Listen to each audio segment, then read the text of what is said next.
கர்த்தருக்கு ஸ்தோத்திரம். கர்த்தருடைய நாமம் மகிமைப்படுவதாக. எத்தனை நன்மை நீங்க என் வாழ்வில் செஞ்சீங்க, எத்தனை நன்மை நீங்க என் வாழ்வில் செஞ்சீங்க, எதை கண்டு என்னை நீர் இவ்வளவாய் நேசிச்சீங்க, எதை கண்டு என்னை நீர் இவ்வளவாய் நேசிச்சீங்க. நன்றி உமக்கே, நன்றி நன்றி உமக்கே, நன்றி நன்றி உமக்கே, நன்றி நன்றி அப்பா. உம்மை நன்றியோடு கூட துதிக்கிறோம், உம்மை ஸ்தோத்திரிக்கிறீங்கள். அதிகமாய் நேசிக்கிற அன்பின் பரலோக தகப்பன், இந்த நல்ல வேலைக்காய் நன்றிருந்த இதயத்தோடு உம்மை துதிக்கிறோம், உம்மை ஸ்தோத்திரிக்கிறேன். எங்களை மட்டுமாய் கிருபையா எங்களை பாதுகாத்து இந்த வேளையிலும் உடைய சமூகத்தில் கூட்டி சேர்த்த அன்புக்காய் நன்றி செலுத்துகிறோம் ஆண்டவரே. தகப்பனே, எத்தனை நன்மைகள் எங்கள் வாழ்வில் செய்தீரப்பா. நன்றி தகப்பனே, எங்களை இவ்வளவாய் நேசிப்பதற்கு நாங்கள் உமக்கு என்ன செய்தோம் ஆண்டவரே. எங்கள் மேல் வைத்த உடைய அன்பின் நிமித்தமாகவே அப்பா, நீங்கள் இவ்வளவு நன்மைகளை கிருபைகளை எங்களுக்காய் அளித்திருக்கிறீர் ஆண்டவரே. உமக்கே துதி கனமை இவையெல்லாம் உமக்கு ஒருவருக்கே செலுத்துகிறோம். இயேசுவின் நாமத்தில் பிதாவே, ஆமென். கர்த்தர் என்ற ஆலோசனைக்காக 1 ராஜாக்கள் 11ஆம் அதிகாரம் அதனுடைய 36வது வசனம். 1 ராஜாக்கள் 11ஆம் அதிகாரம் அதனுடைய 36வது வசனம். என் நாமம் விளங்கும்படிக்கு நான் தெரிந்து கொண்ட நகரமாகிய எருசலேமிலே என் சமூகத்தில் என் தாசனாகிய தாவீதுக்கு எந்நாளும் ஒரு விளக்கு இருக்கத்தக்கதாக அவன் குமாரனுக்கு ஒரு கோத்திரத்தை கொடுப்பேன். கர்த்தருடைய நாமம் மகிமைப்படுவதாக. கர்த்தராகிய இயேசு கிறிஸ்து தாவீது நிமித்தமாக தாவீதின் குமாரனை இஸ்ரவேல் மீது ராஜாவாக ஏற்படுத்தினார். அதுதான் சாலமோன்.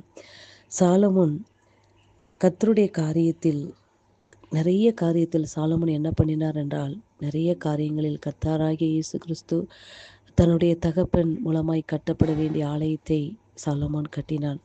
கட்டினதுக்கு அப்புறம் சாலமோனுக்கு கொடுத்த ஐஸ்வர்யவான்கள் செல்வங்கள் அதிகம்.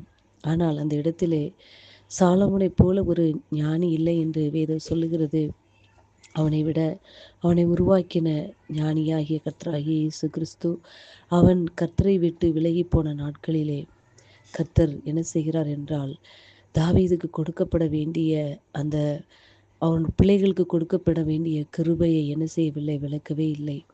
சாலமோனுக்கு அப்புறம் அவனுடைய பிள்ளைக்கு 10 கோத்திரத்திலே ஒரு கோத்திரத்தை என்ன செய்தார் என்றால் பிரித்து கொடுக்கிறார். அதுதான் இந்த இடத்தில் கர்த்தர் சொல்லுகிறார், என் நாமம் விளங்கும்படிக்கு நான் தெரிந்து கொண்ட நகரமாகிய எருசலேமிலே என் சமூகத்தில் என் தாசனாகிய தாவீதுக்கு.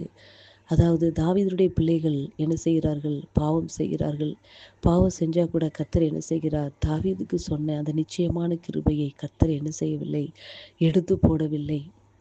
அந்த இடத்தில் கர்த்தர் தாவீது நிமித்தமாக அவருடைய சமூகத்தில் அவனுக்காக ஒரு விளக்கு எரிந்து கொண்டிருக்க வேண்டும் என்று கர்த்தர் விரும்பினபடினாலே ஒரு கோத்திரத்தை கர்த்தர் தாவீதுக்காக வைத்திருந்தார். அன்பு பிள்ளைகளே, இந்த இடத்தில் கர்த்தராகிய இயேசு கிறிஸ்து தலைமுறைகளின் தேவன் நம்முடைய வாழ்க்கையிலே கர்த்தர் நமக்கான ஒரு வாக்குத்தத்தத்தை கொடுத்திருக்கிறார் என்றால் அந்த வாக்குத்தத்தம் நம் தலைமுறைகளையும் அதை தொடரும். அன்பு பிள்ளைகளே, இந்த இடத்தில் நிச்சயமான கிருபையை தேவன் தாவீதுக்கு கொடுத்தது போல அவருடைய பிள்ளைகளுக்கும் கொடுத்திருக்கிறார்.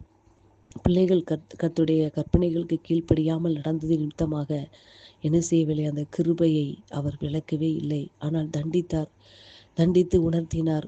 ஆனால் கர்த்தர் அவங்களை விட்டு என்ன செய்யவில்லை, கிருபையை விளக்காதபடியினாலே கர்த்தருடைய சமூகத்தில் அவருடைய நாமம் விளங்கும்படிக்காக அவர் ஒரு விளக்கை தாவீதிற்காக என்ன செய்தார், ஏற்படுத்தினார். எவ்வளவு அன்புள்ள தெய்வம். அவர் என்ன செய்யவில்லை, மனமாற அவர் மனுபுத்திரன் அல்ல. இன்றைக்கு சொல்லிவிட்டு நாளைக்கு செய்வேன் என்று சொல்லி செய்யாமல் இருப்பதற்கு அவர் ஒரு மனிதன் அல்ல. அவர் உடன்படிக்கையின் தேவன். அவர் சொன்ன வார்த்தையை அவர் காப்பாற்றுகிற தேவன். தாவீது நிமித்தமாக நிச்சயமான கிருபை உனக்கு தருவேன் என்று அன்று வாக்களித்த அன்பு தெய்வம். அவருடைய பிள்ளைகள் எவ்வளவு அவருக்கு விரோதமாய் பாவம் செய்தாலும் தாவீது நிமித்தமாக என்ன செய்யவில்லை, அந்த விளக்கை கர்த்தர் என்ன செய்தார், அவனுக்காக என்னுடைய சமூகத்தில் ஒரு விளக்கு எரிந்து கொண்டே. எவ்வளவு பெரிய ஒரு வைராக்கியம். தன்னை பின்பற்றின, தன்னையே நம்பிக்கையாக கொண்டிருக்கிற என் தாவீது நிமித்தமாக ஒரு விளக்கை நான் என்றைக்கு என்ன செய்வேன், என் சமூகத்தில் அதை எரியும்படியாக நான் செய்வேன் என்று கர்த்தர் உரைக்கிறார். எவ்வளவு ஒரு வைராக்கியம் உள்ள தேவன்! கர்த்தருக்காய் நாம் வைராக்கியமாய் நிற்கும்போது நம்மளுக்கு அப்புறம் நம்முடைய பிள்ளைகளையும் நமக்கு பிள்ளைகளுடைய பிள்ளைகளை கர்த்தர் என்ன செய்வார்? அவருடைய சமூகத்தில் ஒரு விளக்காய் எரிய பண்ணுவார். அன்பு பிள்ளைகளை, நீங்கள் விசுவாசிக்கிறீர்களா?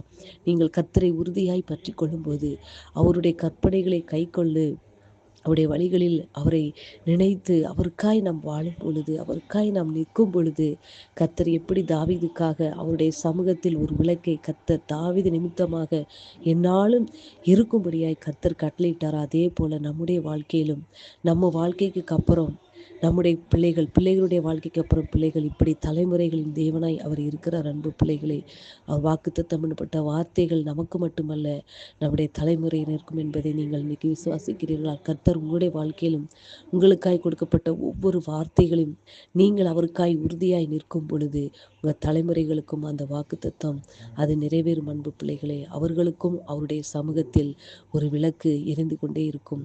வார்த்தை நிமித்தமாக கர்த்தர் உங்களை ஆசீர்வதிப்பாராக. ஆமென்.